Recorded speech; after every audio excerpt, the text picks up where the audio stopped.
Hey!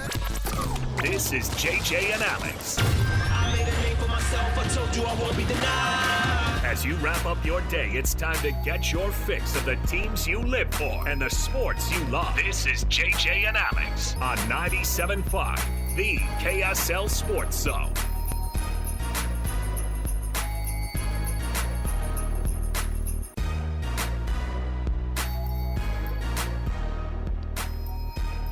Welcome on in, everybody. JJ and Alex, 97.5 the KSL Sports Zone. Yes, you're hearing us 30 minutes earlier than we normally be going. I'm pretty sure that Scott Gerard took his broadcast unit behind the hotel where he was, where he's staying down there in Vegas and put it out of its misery. Old Yeller style. You won't be missed, bad Comrex. It's fine. Technical difficulties happen in this business, and we're all here to help each other. So here we are. And you know what? It's a bonus for us because we have a shortened show today, thanks to hockey, of course, happening at 4 o'clock. 4 o'clock, that means the Eastern swing has begun. The Mammoth trying to get right after that bad loss to Chicago on Sunday. And they're going to try to make this thing right with 5 games in a row on the road in the next 10 days. Hopefully they can right that ship. Hopefully the head-scratching moments that they had get solved a little bit with a couple of good performances on the road. JJ's going to walk in here momentarily. In the meantime, Alex Annapolis, of course, our producer, standing in here as well. Lots going on with this one. The Jazz, of course, last night. Annapolis is the perfect way you wanted a game to go. It's exactly what you want as a Jazz fan. Oh, man, that was close. And then wink at the very end. I mean, what was good was, this is the best Key comes back from his injuries, and he's been, and I'll tell you what, if you're wondering about that ankle, don't wonder anymore. And it was awesome to see those guys going back and forth, and it had that vibe. I think the last time somebody else was having a shootout within the high point totals with Jamal Murray and the Nuggets, Donovan Mitchell in the bubble, going back and forth with 50 apiece or whatever it was during that series. So it was really, really cool to see that happen. But they do come up short, and they fall short to, former league MVP.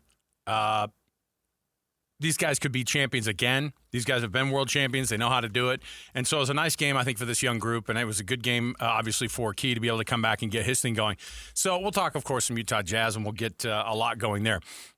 In the meantime, we've got a couple things we're going to dip into. Off the bat here, all day we're going to be able to kind of trickle in some of this audio from anytime there's anything said in spring football. We're going to be bringing it to you, of course, on this one. And I think being able to sit down with a lot of coaches and players at this time of year, it's interesting because we start to get back into it, covering it. We start to get back into it as fans. Obviously, if you're listening out there and you go, you'll dip in at your leisure. Sometimes spring football is not for you. Sometimes spring football is not for me. The college spring football is hard because, when was the last time? I think the equivalent is a little bit along the lines of NFL minicamp. You don't really care what goes on at minicamp. Just don't get hurt. That's kind of some of the things that's kind of the way that you view this one. But, of course, you want to dip in with a team early and you start to understand a little bit more.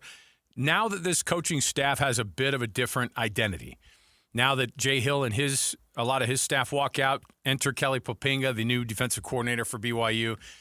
Bear Bachmeier, Aaron Roderick, and Kelly Poppinga all speaking with the media yesterday. And A-Rod, of course, is now the veteran dude. This is a guy who is now well-trusted as the play caller for BYU's offense that has done very well the last 2 seasons. And frankly, I think maybe last year was the best year for A-Rod as a coach because of the circumstances he was put in and how brilliant he looked when he was able to take Bear Bachmeier on short notice.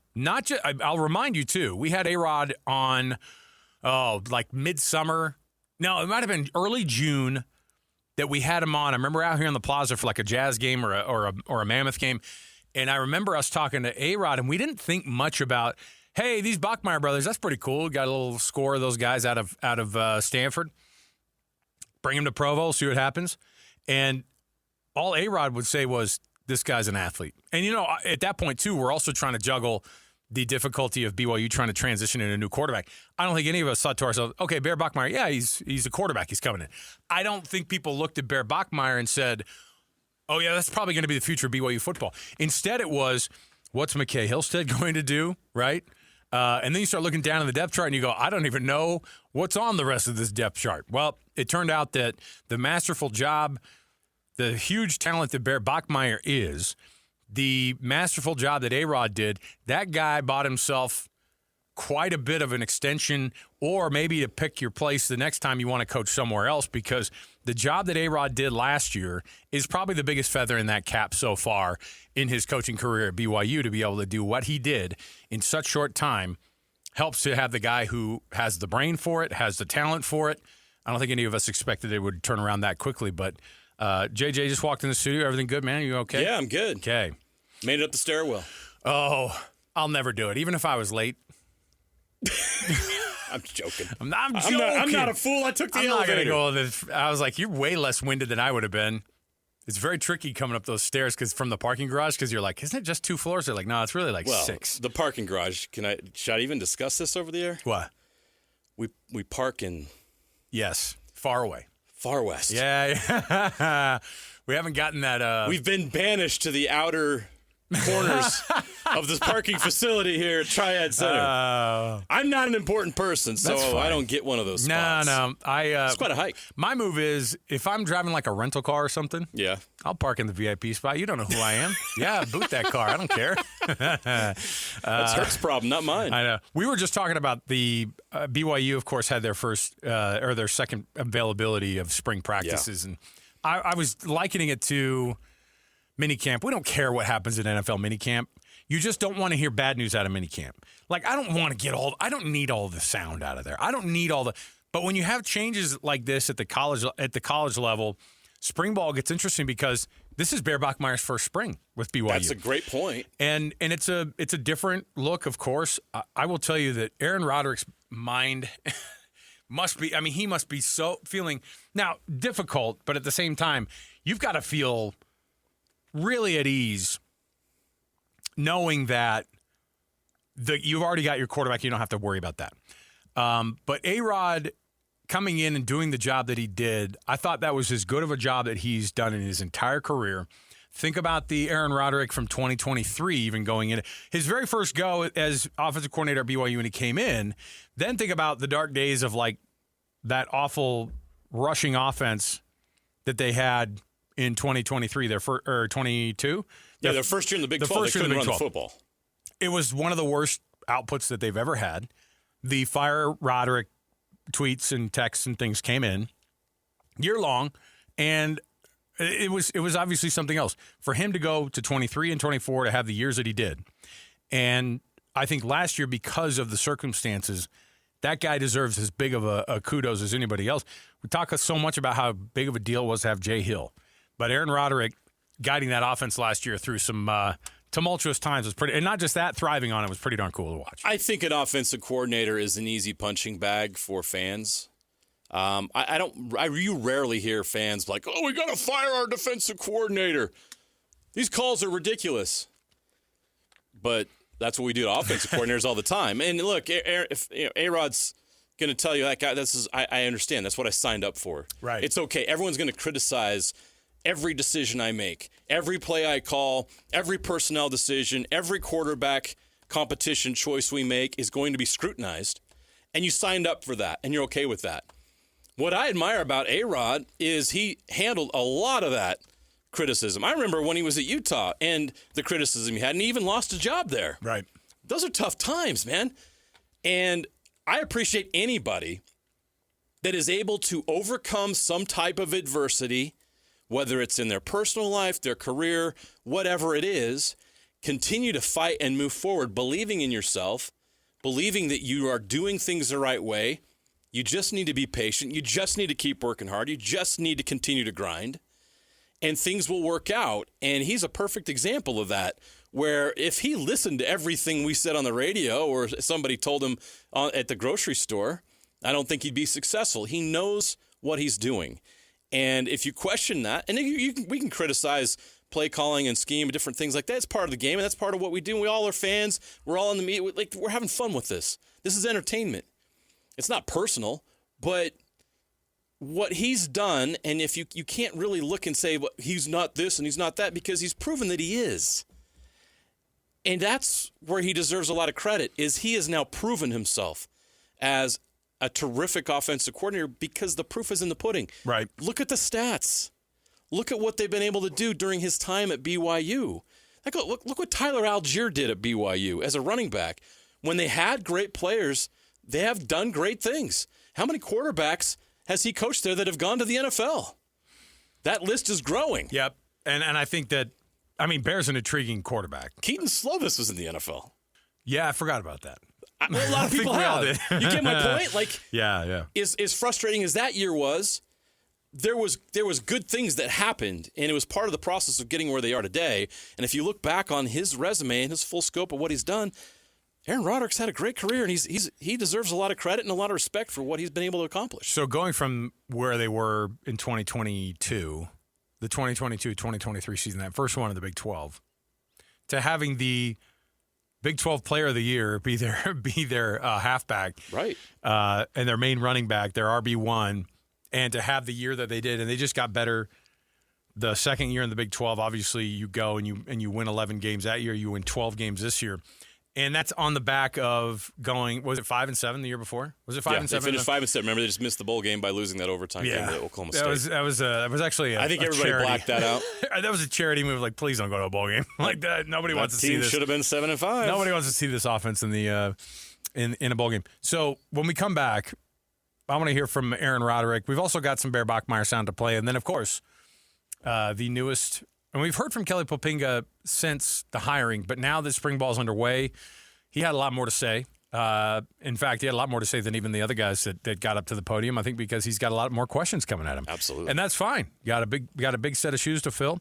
With Jay Hill heading out, we'll come back and we'll hear from Aaron Roderick in that session that he had with the media with BYU Spring Football yesterday.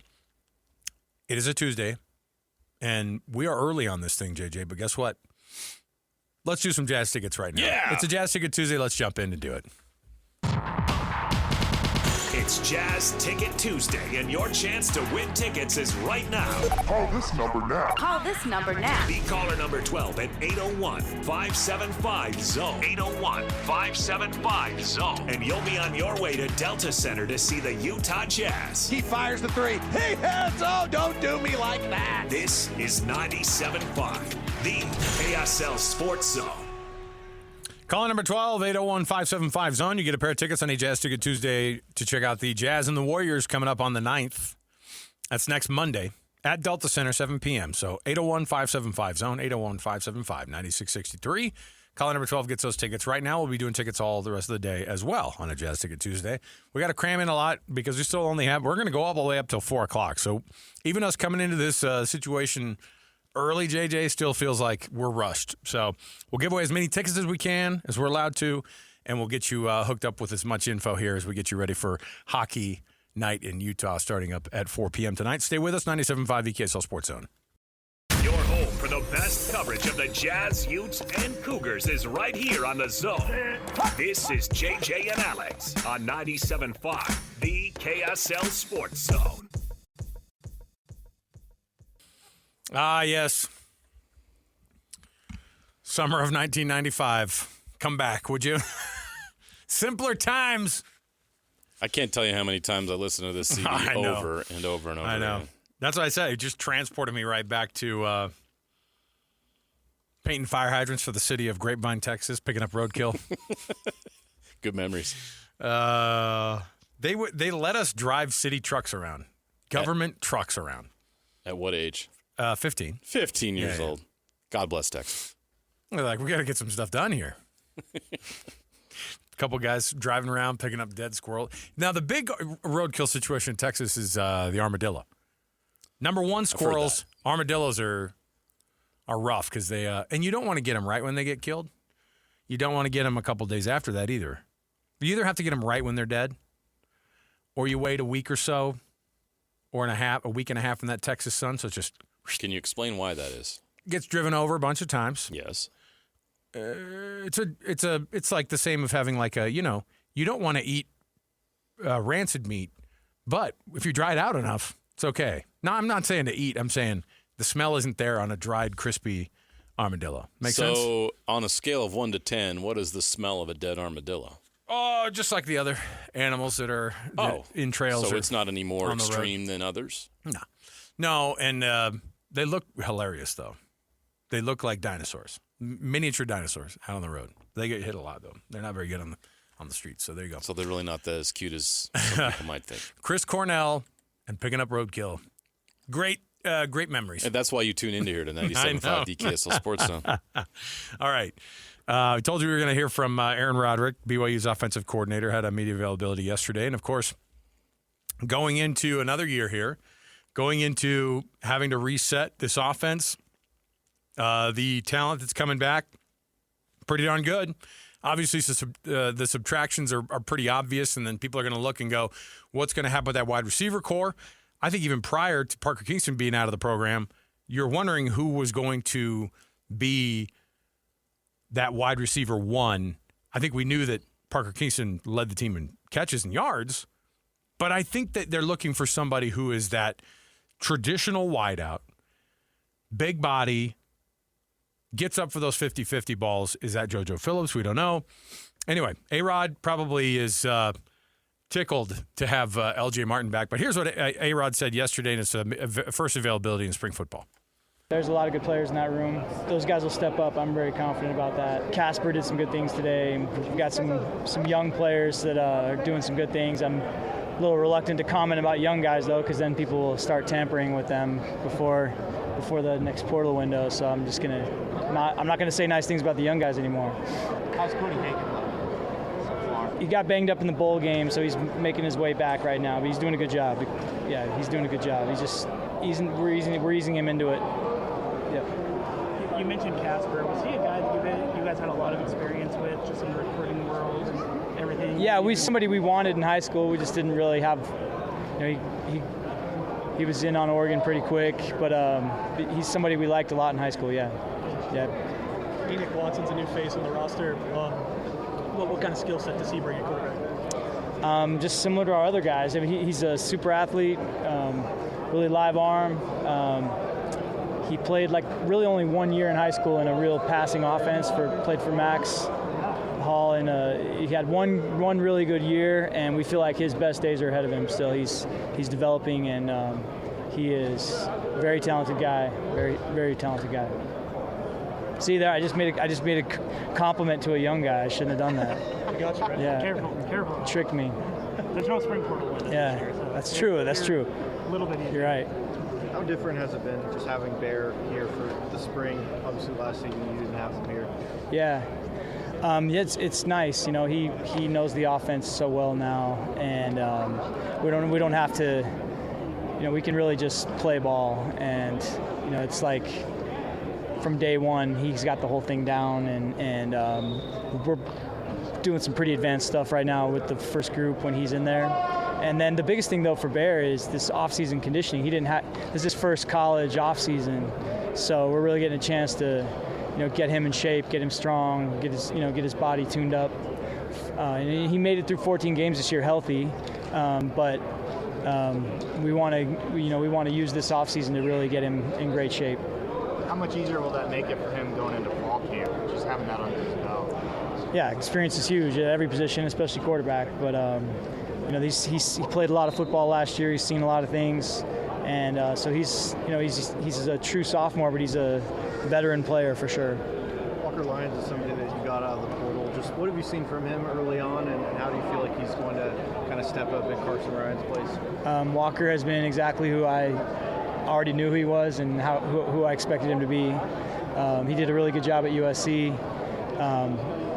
We loved him in high school, and we're really happy to have him now. He's doing a great job. Did that success that you guys had with Carson last year, did it already start to build on itself a little bit with bringing in Walker and guys like Roger, and then obviously kind of some of the recruiting guys sort of seeing like? You'd have to ask those guys if that had any impact on them, but I can't hurt. I think Carson really did a nice job for us last year. He was an every down player. Like, he was an excellent blocker, really good receiver, did so many good things for us, and I think it gave us a chance to sort of reestablish like what we've always wanted to be and what we've always wanted to do with our tight ends. And I think that you're going to see a lot more of that in the future with these guys we have in the program right now, and a couple guys that are on missions. They're going to be coming home. And just our recruiting that position has been really strong the last couple of years, and you're going to start seeing the fruits of that in the next few seasons. Aaron Roderick, yeah, good spot to be in with a lot of returning talent. And I don't know, JJ's got his feet under him way more this year, and he brought it up. Bear hasn't had a spring yet. He hasn't had a college off-season workout program yet, technically. Got to Stanford, started up with some things, did not get the legitimate, like, full-on, spring, and now he's going to be able to do that. And, you already see images and some videos coming out of camp, and you go, this guy's got a live arm in March, the beginning of March, and he's getting all those reps in, and it's a big-time thing for A-Rod. Massive blessing for him to be able to get all those names back, and, of course, to have a quarterback. The awkwardness will be when quarterbacks start rolling in who have a lot of stars next to their names, and you wonder where they're going to fit into the program. Yeah. And that's a good problem to have. That's a good problem to have if you're BYU, because they haven't had a pretty thin quarterback room over the past couple of years. All right. We'll take a break. We'll come back. We've got more from BYU Spring workouts, but also we've got tons to get into. We've got Jazz basketball, of course. The Jazz did it, man. Awesome game, and they come up just short, JJ. Oh, that was a big loss last night. That was awesome. That was really awesome. Came in clutch in the final minute. Keontae scored 36, and the Jazz lose. We all win. Hey, everybody's happy. Jamal Murray gets 45, and it was a heck of a night for all those guys. I have man. some thoughts on Jokic too. I've had about enough of that Joker. Okay, all right. We'll move straight on here. This is what happens when you get us early. This is what happens when you get us in the studio. I'm not a JJ hater. Yeah, I'm not. But there's always the but at the end there. We'll take a break. We'll come back. More to go. 97.5 EKSL Sports Zone. Hey! This is JJ and Alex. I made a name for myself. I told you I won't be denied. As you wrap up your day, it's time to get your fix of the teams you live for and the sports you love. This is JJ and Alex on 97.5, the KSL Sports Zone.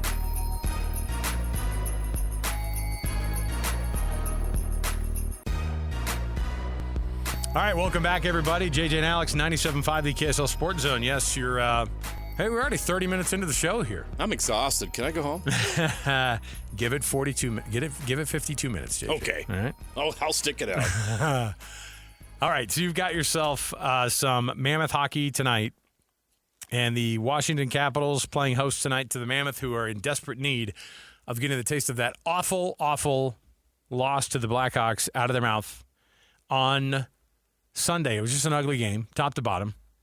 And I thought it was interesting because you did the Mammoth update last hour, and Mikhail Sergachev was one of those guys that you can always rely on for, like, leadership on the ice. All that. He had a bad game. He had a bad defensive outing. His lackadaisical effort, being blunt, his lackadaisical effort cost him that first goal. Get tough. The puck out of the way in the front of the net, clear that puck, and have some urgency. Yeah, and Chicago had the casualness in that game by some of those guys was unacceptable. Yeah. Look, they know it. I'm not saying anything here that they didn't know. Bear Turney called him out after the game, and he had every right to. That was an unacceptable performance.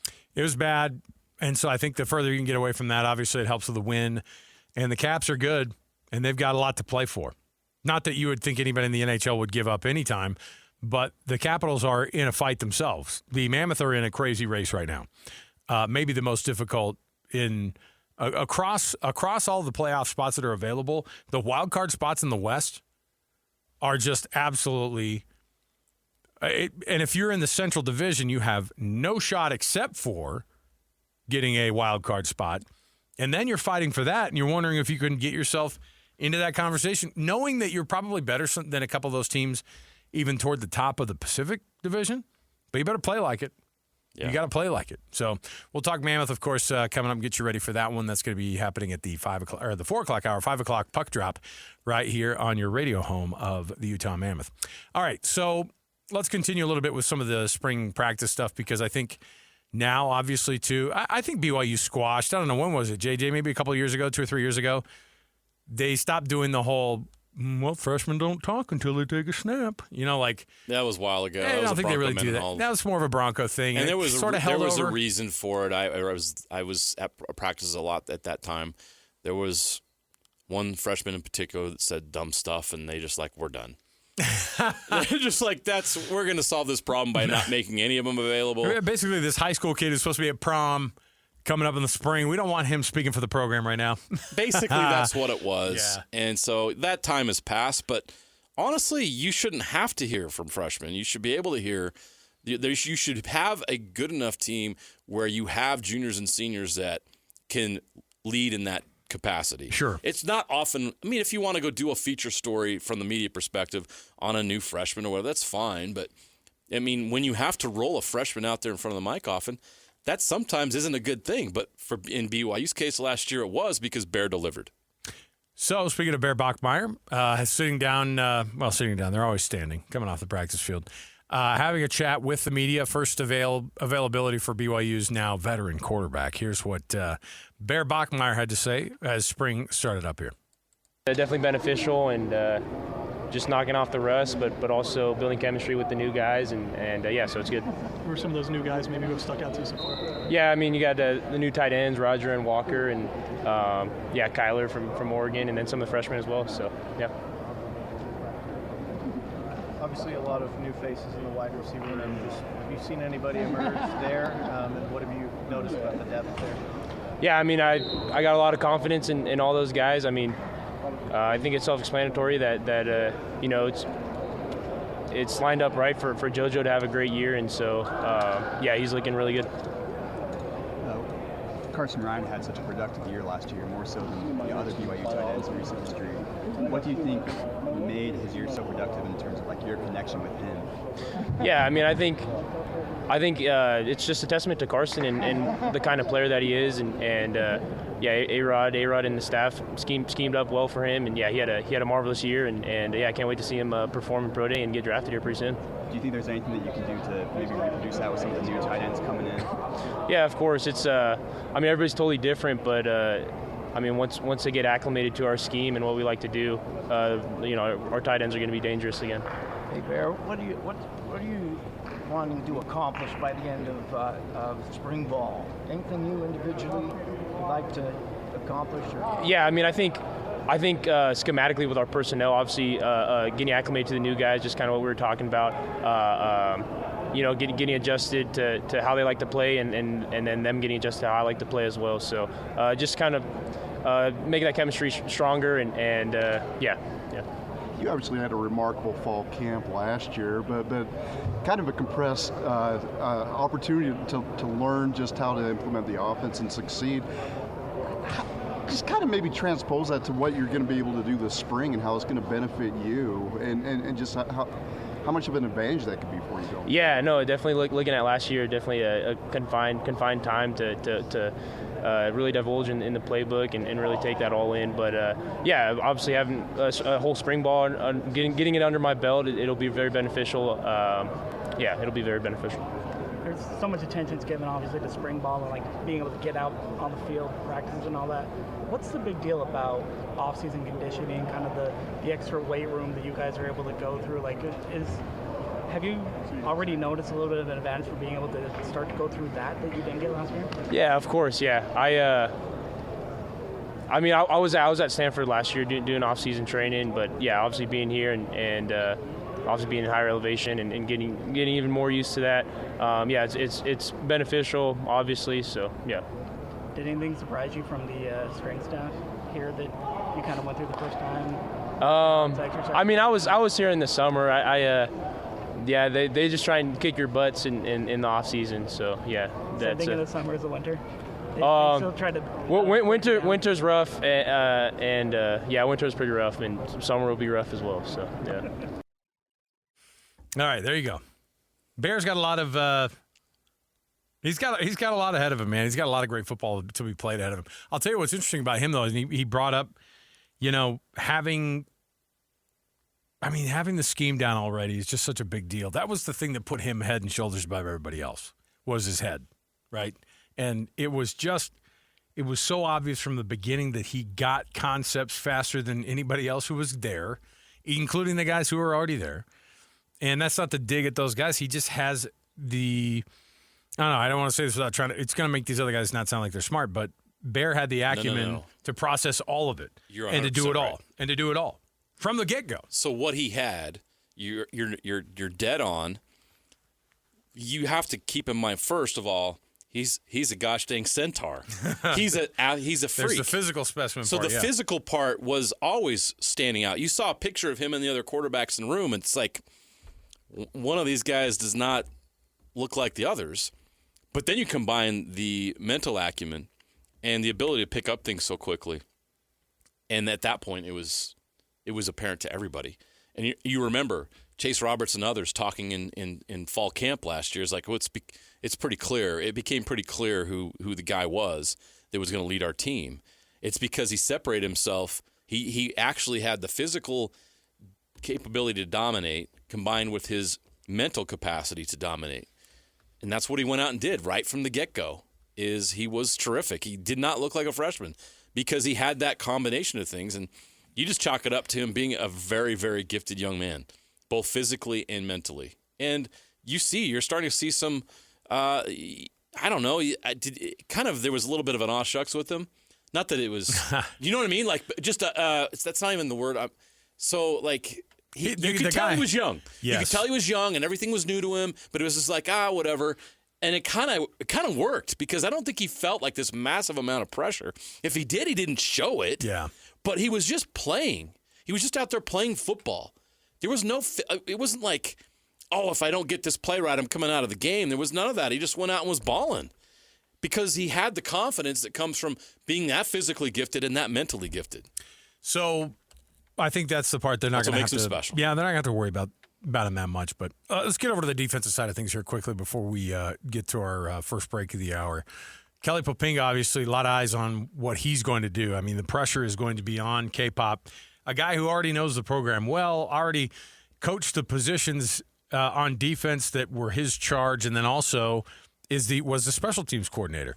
So he has that Kalani trust already. It's not like he's coming into a brand new situation. And he's also called plays on defense before. He's done the co-defensive coordinator thing. But it's different when you take over. I think the pressure of taking over from Jay Hill that people just said, that's the best defensive genius we've ever seen around here, and maybe got more. Now, Jay Hill was awesome. The thing is that this same defense and the base of how they run this defense is known by Kalani, known by K-Pop, known by Jay Hill, known by everybody who's on the staff, including like your Gary Andersons and your Chad Puas and all of that, right?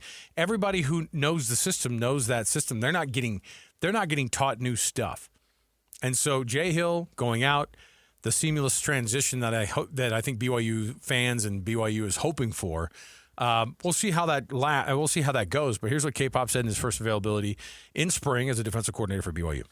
The main thing has been just the schedule and the routine of it all, right? And just being able to be able to find the routine of how things work and how things operate. And so it's been an adjustment, but I'll get used to it. But I would say that's the main thing, is just getting used to the amount of time people are coming to you, asking you questions, wanting to know how things are done, and kind of like the final answers to everything. But it's been fun. It's been a good adjustment.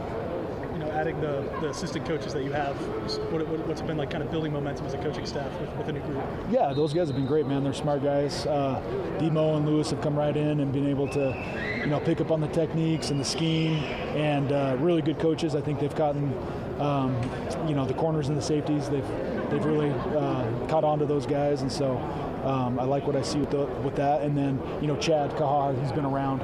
So he's been around these guys. He's been around the scheme. So it's been pretty seamless right now, to be honest with you. I think we've been able to go a lot faster than I thought we were going to be able to go. And then those guys have provided some really good insight onto just like how they see our scheme, little tweaks that we can make to it, disguise some coverages, some blitzes and things. So it's been good to have their insight. Sometimes it's good to have somebody come from the outside to be able to kind of evaluate everything that's been going on. But at the end of the day, it's going to look very similar, but there'll be some tweaks to it too as well. I realize it's probably a fool's errand to ask this 48-hour or 2 practices in the spring ball, but is there anything about this defense that you kind of came in here and sort of surprise you where like the guys sort of took to something maybe even better than you expected? Oh, I just think the ones and the twos, they know the defense well. They're playing fast. They're making a ton of plays. I would just say the execution over the first 2 days I've been very pleased with, especially day one. I haven't, watched the film from today yet, but day one I was very pleased with just the execution, the amount of the not many mental errors, right? Very few mental errors with those first two groups, and then the threes and the fours, they're learning it and going through it. But I love our leadership. I love our talent. I think we have a chance to be pretty good, but it's going to be day by day, just continue to build upon practice. And so we'll see. We'll watch the film and evaluate how today goes, but I think we're playing hard. I just think that it's a very experienced group, right? So I think they know how to do things the right way, so it's been fun to watch. Kelly, I don't know if you've announced this or not, but do you plan on being on the sideline? I don't know. I was just talking about that with somebody else. Like, I don't know exactly where I'm going to be. We'll kind of see what's best fitted for the staff, where I need to be, and who needs to be up in the box and needs to be on the sideline. But I have enjoyed my time on the sideline. It would be hard to give that up, but I do know that as a coordinator, you need to kind of be in a space where the emotion of the game is away, and so you're not calling the game emotionally. I think that's going to work better for me, but I don't know. I've done both throughout my career. The majority of my career, I've actually been up in the box, and then since my time I went to Boise State, I think my last maybe 4 or 5 years I've been down on the field. So, but the majority of my career I've been up in the box. So I've done both. I think there's advantages to both of them, disadvantages. So. You guys obviously losing a lot of production, and a certain guy who was at the combine last week, Jack Kelly, showed out pretty well. Where do you go kind of, I don't want to say replace a guy like that, because you can't replace one guy like that, I don't think, but where do you kind of start with him? Yeah, I think we have a lot of options of just how we got it. I will do it. Cade Ulave that's come in, he looks great. I think Jake Clifton, another guy, he's looked really good. Those are two transfer guys. Jake's just coming off his mission, but those guys have played a lot of football, both of those guys. And so then you combine that with the guys that we've already had with Ciale Serra and Isaiah Glasker and Miles Halls look really good, and Ace Kafu. There's a lot of guys. So it's going to be super competitive, and I think we got plenty of answers. And Jack Kelly was a great player, and there's some stuff that he does that I don't think we'll be able to replace.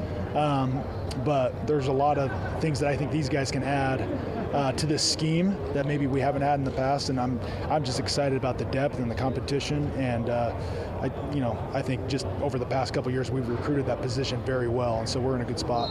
Did you get a chance to pull up NFL Network and watch a little bit? Oh yeah, he did. Yeah, he killed it. I think he did as good as any linebacker as far as from all the different drills. There might have been a guy that ran faster than him or jumped higher than him, but a cumulative number of every drill that he did, I thought he was outstanding. He's gonna move his stock up, I think, big time from what he did. I'm excited for him. You kept so much of your roster intact, so many of your top contributors. How much confidence does that give you as a first-time coordinator at BYU to keep so many key ingredients in the kitchen? Yeah, I think that's a big part of it. I mean, it'd be a completely different ball game if I was dealing with a whole new, roster. And I think, props to those guys for believing in the system, believing in Kalani, because a lot of those guys stayed before I was even announced. So it wasn't so much to have to do with me. It had to do with, I think, just what they love about this program, what they love about Kalani, what they love about their teammates, and just what BYU provides them. And so I was happy to see that those guys come back and they've been practicing well. And so it's been fun. You just see those guys that have played a lot of football for us out there together, and the way that they're communicating together, the way they mesh together, I think is, it's going to be an advantage for us if we can continue to just stay together and, build on that. So it'll be fun. You mentioned that a lot of the players had already decided to come back before you were named. Did you even have to have a lot of conversation with certain players trying to get them to come back? Yeah, there was a lot of conversation on the phone before I was officially named, and I was doing that because I knew I was staying. I didn't know if I was staying as the coordinator or just staying as a position coach, but I knew I was staying here, and I didn't want to lose any of those guys, no matter what position or whatever role I had. And so there's a lot of phone calls, and I don't think there's a lot of convincing I had to do, to be honest with you. I think for the most part, everybody wanted to stay here, and they wanted to come back and try to finish this thing, better better than we did a year ago, which is going to be hard, right? So that's a hard thing to do. To win 10 games in football is really hard. To win 11 is extremely hard, and to win 12. I mean, that's I think the first time in my career I've ever done that as a player or a coach. So it's going to be a big challenge for us, and I think just to be able to get all those pieces back that we've been able to get, that gives us the first start to be able to get there. But there's a lot of work that we're going to have to go through to get to that back to where we were last season. Kelly, coming out of camp, what would you like to see the most from your defense at the very end? Yeah. What progress or anything you... For sure, yeah. I think most coordinators, what they want to see is that the team is going to mesh together well, right? What's our team culture, our team chemistry going to be? What's our depth going to be? Like, we want to be able to build depth, and then we want to be able to help these older guys be able to get more and more confident in the scheme. And so I think for the most part they are, but the better that you get, it's that much harder to get better, right? So they're going to have to work their butts off to continue to get themselves better and get our team better. But when we walk out of here in a couple of weeks, I hope we just go into the offseason knowing that we're a really good defense and we got really good depth and that we can run our scheme. And there's a lot of we've been very simple the first 2 days, and now we were just telling everybody, here comes the scheme, here it comes. There's going to be install every single day from here on out, different blitzes, different coverages, just a bunch of different fronts. And so for these new guys, we're not going to wait for them. They're going to have to, stay up with the rest of the team. And so with the rest of the team, I'm very confident that we're going to be able. We've done Coach Hill. We played a lot of different stuff. And so that's not going to change. Our identity is a part of that. Be able to play different fronts, be able to play different coverages, be able to have different blitzes, be able to be multiple. I think that's been one of our advantages over the last couple of years, and we got to continue to build on that. Kelly Poppinga, K-Pop, the newest defensive coordinator, of course, down at BYU. What's the upgrade that they are getting with K-Pop? I mean, I know it's easy. That sounds like a tough question. Like, you can't right off the bat say, here's what he's better at. But what do you like about what K-Pop brings that maybe Jay Hill didn't have that he brings to this locker room? This is a guy that played at BYU. I think that's the first thing that comes to my mind when you say that. This is a guy that knows what it's like to put on that uniform and to go out there and win at a high level. He was the member of the last conference champion at BYU. That matters. Like, you can go out there and say, hey, this matters to me, guys. I love this place. I love this university. I love this program. And every time you step out on the field, you need to have that same attitude and that same gratitude. I think that matters. And so, I mean, that was obviously, Jay Hill was a great defensive coordinator, and what he did was amazing. It's just you see the different perspective that Kelly Poppinga can bring from that perspective that I think can motivate and inspire these players. And I think that when you're a coach at your alma mater and you are a player and you've coached there, it just, honestly, it's more than just a job. And I think he's going to bring that to his position. It's more to him than just a job. I think that's exactly right. I mean, and that's not to say, they have a different energy too. K-Pop's intense. That's not to say Jay Hill's not. K-Pop is a guy that still feels like he's in the huddle halfway. Does that make sense? Yeah, but I would view him as a player's coach. Yeah, they love him. You know what I mean? They love him. Yeah, that's what I'm saying, because it feels like a guy who, like I said, he's halfway in that huddle. Like, he almost feels like he'd strap it up himself if he could. He's going to bring the juice, and the players are going to have to match that. All right. 30 minutes till hockey pregame fires up here on the program. We've got some more to chat about here. When we come back, let's jump in a little bit here and get you ready. Let's talk some Jazz, though. Got to get into some of this, our Jazz Ticket Tuesday, of course. We're going to give away some tickets. We're going to get to some Jazz talk about that shorthanded Jazz team going up against the Denver Nuggets last night. And a heck of a show put on by Keontae George and Jamal Murray. We'll get to that next right here, 97.5 VKSL Sports Zone. You know what's coming. Your daily deep dive into everything Utah Jazz. It's time! All season long and even in the off-season. It's Jazz Daily with JJ and Alex on your exclusive home of Utah Jazz basketball. 97.5 VKSL Sports Zone. Welcome back, everybody. JJ and Alex, 97.5 VKSL Sports Zone. Thanks for being with us on a Tuesday edition of the program. We're with you for the next 20 minutes or so as we get you ready for Mammoth hockey from Washington, D.C.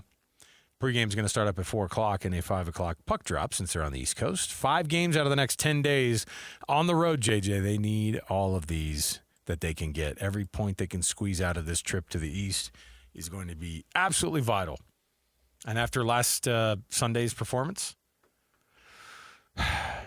What's that going to look like? I don't know. We've gotten we literally had we had a good, a bad, and an ugly over the last 3 games, right? Yeah. I mean, it's just been you lose to Colorado. Shoot, man. And there wasn't some effort. There was some effort still there. It wasn't a good performance, but it's the Avs. You live with it. You have an awesome comeback. Not comeback, but you have an awesome bounce back from that game. One of the best Minnesota. games they've played all year. 5-2 over one of the West's best, one of the league's best. And then to lay an egg like that against Chicago made you just question everything again. So we'll see how they respond hitting the road, and they're going to have an early puck drop again right here. You heard the music as we came in here. We've got a couple things going on. Number one, the most important one, is that we're giving away some stuff. It's a Jazz Ticket Tuesday, so let's kick it off right now. It's Jazz Ticket Tuesday, and your chance to win tickets is right now. Call this number now. Call this number now. Be caller number 12 at 801-575-ZONE. 801-575-ZONE. And you'll be on your way to Delta Center to see the Utah Jazz. He fires the 3. He hits. Oh, don't do me like that. This is 97.5, the KSL Sports Zone. 801-575-ZONE. What is that? The number you call right now and be caller number 12, and you can get yourself a pair of tickets to see the Jazz and the Warriors coming up on March 9th. That's next Monday. All you have to do is be caller number 12. 801-575-ZONE. That's 801-575-9663 on a Jazz Ticket Tuesday. So Keontae missed, 3, 4, 5, 6 games in a row. Then and that was after coming back after missing some games, re-injures the ankle against the Magic on February 7th, and then you didn't see him for the vast majority of February. He plays a limited amount of minutes against the Pelicans on the 28th, gets 17 points, but how about 30 minutes and 36 points for Key? Pretty good. Comes into the game, is 14 for 22 from the line. How many times last year did we see him take 22 shots, but he was like 6 for 22? Yeah. Or 2 for 9 from 3. He wasn't an efficient player. He is now. He's a better free throw shooter. He's a better 3-point shooter. He's a better field goal percentage, and he just absolutely scorches when he gets going. And last night, that 36 points was bested by Jamal Murray's 45, and it was a nice back and forth. I was saying this before when we just started the show, before I think you walked in, JJ. It was. You think of the battle that Donovan Mitchell and Jamal Murray had in the bubble, and then you think about this and you go, this guy's doing the same exact thing. Yeah. And has I couldn't help but do the comparison thing because of that. And I thought, what do the Jazz have now with Keontae that they didn't have with Donovan? So I'll pose that to you. They go back and forth. They have a close game last night. And that's not for me to bring up, the past being the past that it was, but to be able to see Jamal Murray and the next superstar for the Jazz, Keontae George, go out there and go blow for blow. Awesome game. It was the second night of a back-to-back for the Nuggets. I get it. They were probably tired. They had a late one the night before. Who cares? They're a really, really good team. They have the best player in the world on their team. Fight me, I guess, if you want to talk about whether or not Jokic is the best player on the team or not. He's the best flopper in the world. Oh, my gosh. This guy. All right, so what do you like about Key's game that has gotten him to the point now that we can look, and it kind of is one of those things that helps you go, yeah, you know what? All the changes they've made, the moves they made to bring Larry Market in here from Cleveland, and then they sent Donovan packing after that. You saw the game last night. They came up short, but man, I'm impressed by Keontae George night after night. He's a star. You brought up all the stats, and 4 of 9 from 3. So he's out there knocking down step back threes. You referenced Donovan Mitchell, same kind of game, right? But then Keontae can also get to the hoop. He used his shot creation ability to get to the hoop last night. He's playing better defense. He had 4 steals last night.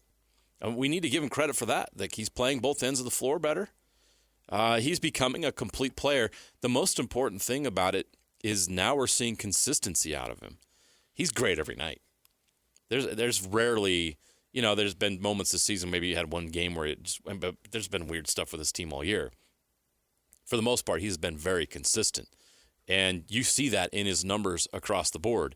You see his season averages of 23.9 points per game, 3.8 rebounds, 6.4 assists, shooting 46% from the field, shooting 37% from 3. That's that's awesome. I mean, if you're going to get 37% shooting from a guy that has the ball in his hands all the time and can do the things that he's able to do on the court, you're going to take 37% because you got some other guys on the team that shoot even better than that. So there's just so much to like about what he's doing right now, the growth that he's shown in his game. What I really love, now I mentioned the consistency on the court, but I love the maturity out of him. Like, it's just clicked for him all of a sudden. You get through a couple years, and I think we can all understand that, as you're trying to grow and progress and figure some things out. Remember, he's 22 years old. He doesn't turn 23 until November. He doesn't turn 23 until next season. You got it for a long time, potentially, yeah. Mm-hmm. He's in his third year, and he's 22. Are you kidding me? But I don't see a 22-year-old out there right now. If you know 22-year-olds, he ain't acting like a 22-year-old right now. But there's also the youthful joy that he's playing the game with. You've seen that even when he wasn't playing, when he was out with his ankle. He's out there. He's the first guy jumping off the bench when Cody Williams throws down a big slam dunk. There's just so much to like about what he's doing. I guess what I'm saying is he's figured it out. He really has. And by the way, with that loss last night, Jazz really came in clutch in that final minute to make sure Jazz they came away go. with the L. How about this one? Pelicans are 19-43 with that loss last night. The Jazz go right below the Pelicans in the standings. You hate to see it. 14th in the West are the Jazz. The 15th ranked Kings, who will not be.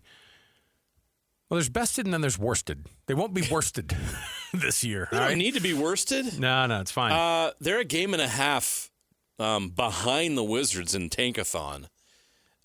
If the Jazz have the fourth worst record in the league at the end of the season, they pretty much guarantee they will not convey. Because they would have to drop 5 spots. I don't even think that's possible. So finishing in the bottom 4 would guarantee a top 8 lottery pick, and they would keep the pick. You know what the assignment is, and they're doing it. But more importantly, like, you can have games like that. Will you tell me quickly your beef with Jokic? Look, this is the best. This is a 3-time MVP. Mm-hmm. Why does he have to do all this clown crap? He's the arm bars, the hooking, the flopping. He's a small body out there on the floor with a bunch of big guys around him. Some of the crap he was doing last night just made me mad. Like, dude, you're one of the best players that have ever played this game. What are you doing this crap for? He's that guy at church ball. It's like he gets bored and he's just gonna be an irritant. And you're like, gosh, this guy. Come on, man. You're 11 years older than everybody else. You just and can't don't help move as yourself. well, so you're kind of cheating a little bit. You've just got to be a jerk, man. Remember the play in the last minute? Obviously, no. Well, let me start with the Keontae George thing. Like, Keontae George is doing his job. He's boxing out on a guy that's 6 inches taller than him. Yes, yeah. And Jokic just puts all his weight on him and falls on top of him. Like, I know I know what he's doing, but that's not funny. Like, you could hurt him. Can you imagine hurting an NBA player because you're just being a jack? You know what? There was a lot of words. There were a lot of words right there. You heard jackwagon. Pull a little Jerry Sloan there. That was like the fourth one you chose. Your brain, I saw go through about 5 different things. Around last night, and it bothered me. I've never made Napolis hit the dump button, but I just about did. Oh, I think we've gotten it. And then in the final minute, that takedown of Filipowski, and Kyle gets called for the foul. I know.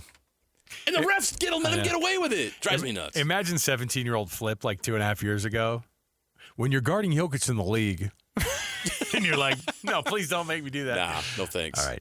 We'll take a break. We'll come back, get you ready for Mammoth hockey right around the corner. Stay with us. 97.5, the KSL Sports Zone. Accessing. When TV and radio collide. Love it. Wow. This is what you get. You're listening to JJ and Alex. Don't touch that dial. On 97.5, the KSL Sports Zone. Okay, everybody, welcome back. JJ and Alex, 97.5, the KSL Sports Zone. Thanks for being with us. A shortened show that got lengthened that's still a short show. That's where we are today. The KSL Sports Zone and Beehive Meals want to help you remember that the Beehive Meals Hero of the Week program is rolling on here. We do it every week. KSLSports.com/contests. Every Thursday, we read the winners off, and then Beehive Meals throws in $250 to the way of that youth sports volunteer who makes a difference in your community. So do it for yourself, do it for somebody else, and say, hey, we want to honor those people who do a great job in their communities. KSLSports.com/contests. Mammoth Capitals tonight out in the nation's capital. JJ, how does this one shake out for the Mammoth? I'm a little concerned tonight. I didn't like what I saw on Sunday. The Capitals have a lot to play for. They're desperate for a win. How desperate are the Mammoth? I'm interested to see their effort tonight. Interested to see what's going to happen to goaltender as well. So we'll see how it goes. Are we going to see Veggie again? We'll see. All right, Mammoth hockey coming up right now. Stay right here. Stay dialed in. You're home of the Mammoth. 97.5 the KSL Sports Zone.